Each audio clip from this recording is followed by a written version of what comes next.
अस्सलामुअलैकुम वरहमतुल्लाहि वबरकातुहू। भाई बुजुर्ग दोस्तों, सब लोग खैरियत से है ना। యనమల కుదురు జన్నతుల్ బకీ ఈద్గా మస్జిద్ దగ్గర ఏదైతే రేపు రంజాన్ పండుగ ఏదైతే ఉందో దాని కొరకు ఇక్కడ షామ్యాన్ వేసి మొత్తం ఈద్గా మొత్తం రెడీ చేయడం జరిగింది.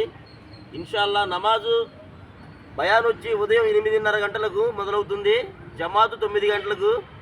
ఇన్షాల్లా మీరు ఇంటి దగ్గరే వజూ చేసుకొని జానిమాస్ లేదా చాదర్ తీసుకొని రేపు వీలైనంత త్వరగా యనమల కుదురు ఈద్గాలోకి రావాల్సిందిగా మనస్ఫూర్తిగా కోరుకుంటూ ఇట్లు టీం యనమల కుదురు యువత.